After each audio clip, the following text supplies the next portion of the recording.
In 2008, 465 banks collapsed and millions lost everything. But what's coming in 2026 will make that look like a practice run. And if your money is sitting in one of these banks right now, you need to hear this before it's too late. Look, I know you've heard the warnings before. I know you're tired of the doom and gloom, but this time it's different.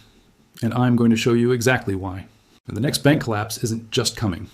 It's already been set in motion. And the scariest part is most people have no idea it's happening right under their noses. Why 2026? Why not now? Why not later? The answer is actually terrifyingly simple. It all comes down to three converging factors that are creating the perfect storm. And when I show you these three things, you're going to understand why every major investor, every hedge fund manager, and every billionaire is quietly preparing for what's about to happen. Factor number one, the commercial real estate time bomb. Right now, there's over $1.7 trillion in commercial real estate debt that's coming due between now and the end of 2027. And here's the problem.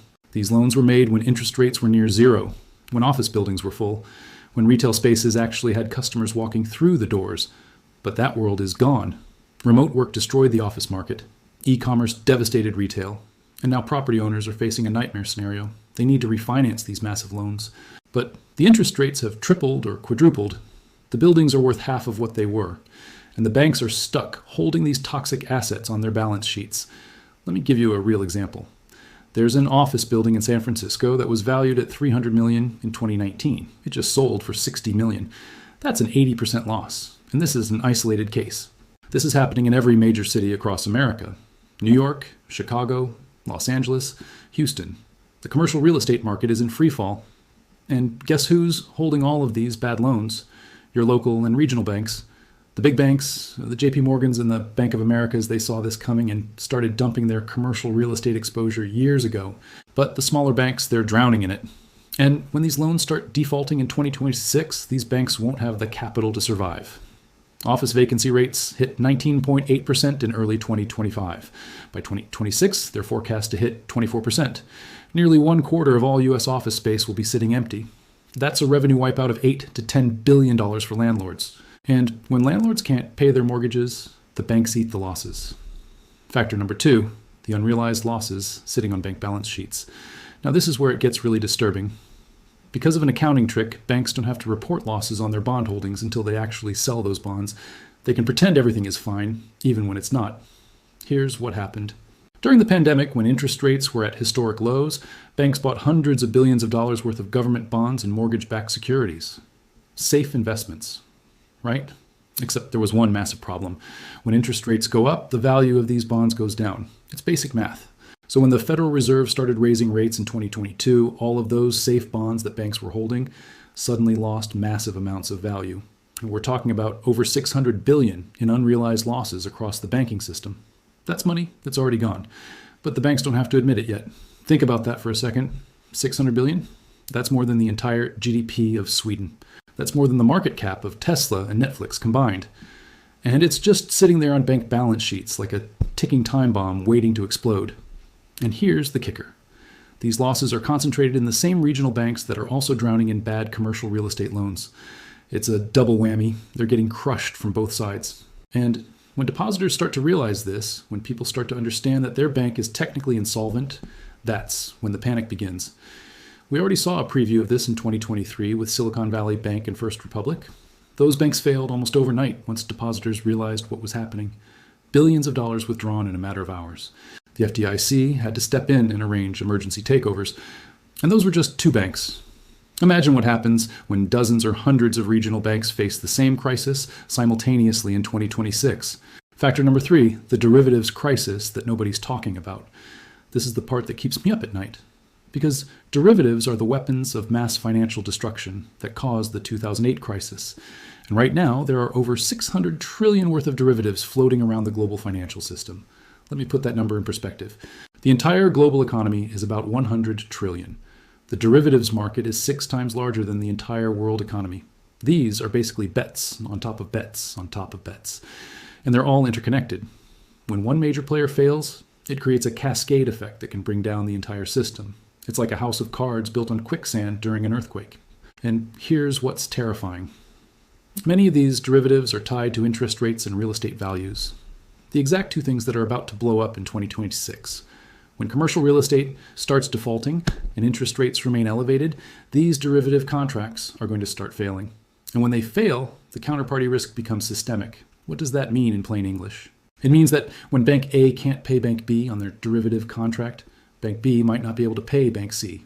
And suddenly, you have a contagion that spreads through the entire financial system faster than COVID spread through a cruise ship. Now, I know what some of you are thinking. But wait, didn't we fix all of this after 2008?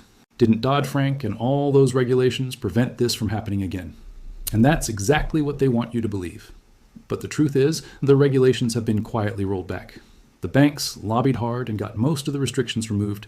And the new regulations that did stay in place, they only apply to the big banks. The regional banks, the ones that are about to fail, they're exempt from most of the safety requirements. Let me show you exactly what's happening right now behind the scenes. The FDIC, the agency that's supposed to protect your deposits, they're already preparing for mass bank failures. How do I know this? Because they just approved a special assessment on banks to replenish their deposit insurance fund. Why would they need to do that unless they're expecting to use that money very soon? They're literally preparing the lifeboat while telling everyone the ship is unsinkable. And it gets worse. The Federal Reserve has quietly reactivated something called the Bank Term Funding Program. This is an emergency lending facility that they created during the 2023 banking crisis. And the fact that they're keeping it active tells you everything you need to know. They know what's coming. They're just not telling you. Meanwhile, if you look at what the insiders are doing, the picture becomes crystal clear. Bank executives have been selling their own stock at record levels. We're talking about billions of dollars worth of insider selling at major financial institutions. These are the people who have access to the real numbers, the real data about what's happening inside these banks. And they're running for the exits. When the captain starts putting on a life jacket, you don't ask questions. You do the same. But here's where it gets even more sinister. The government and the Federal Reserve are in an impossible position. They can't let the banks fail because that would create a systemic collapse. But they also can't bail them out like they did in 2008 because the political backlash would be catastrophic.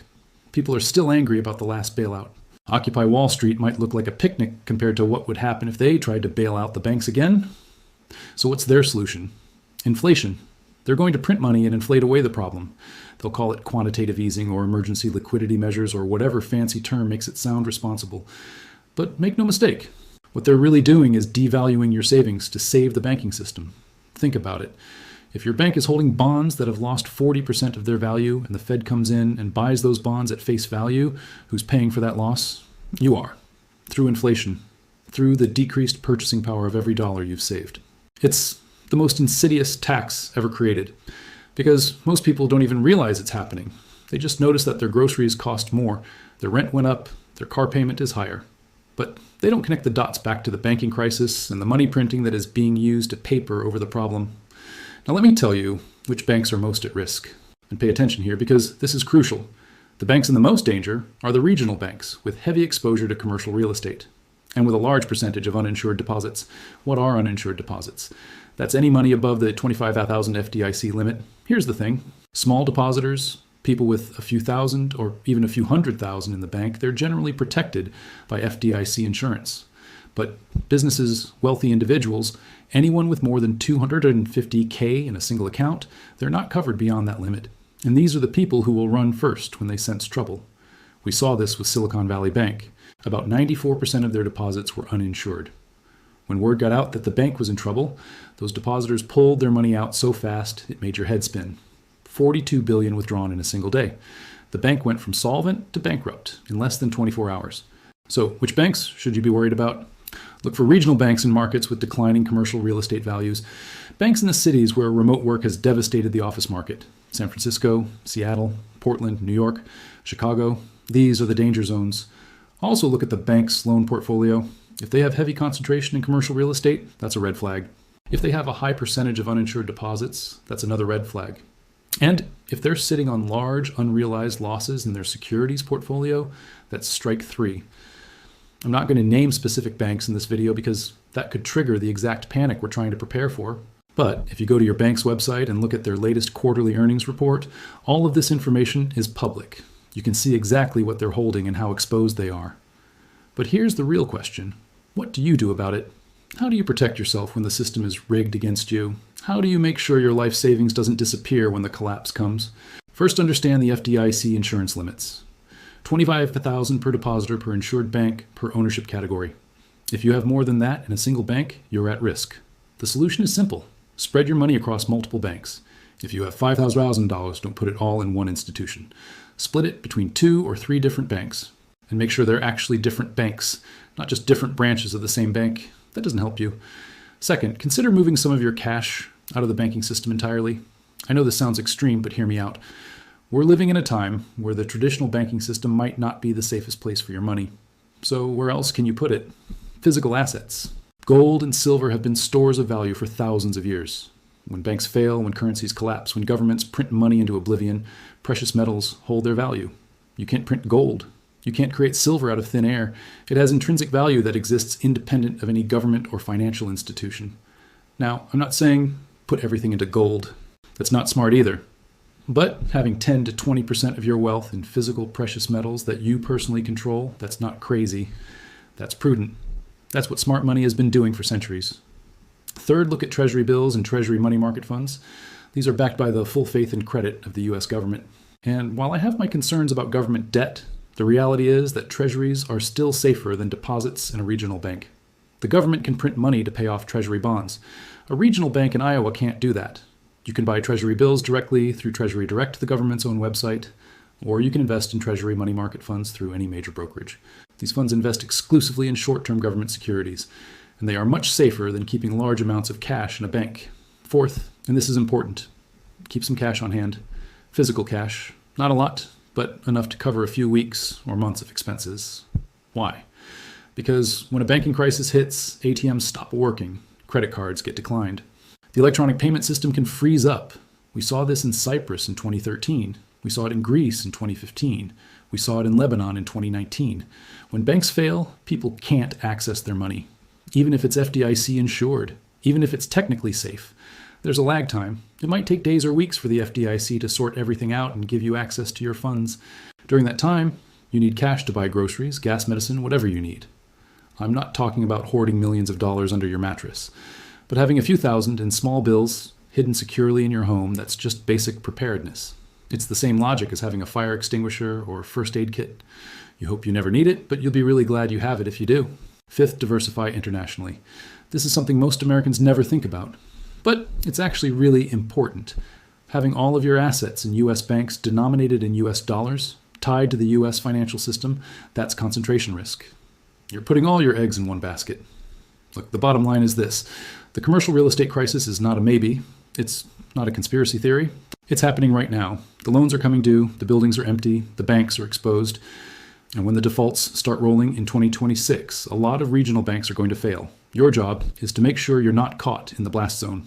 Move your money now while you still can. Spread it across multiple institutions. Put some into hard assets like gold and silver.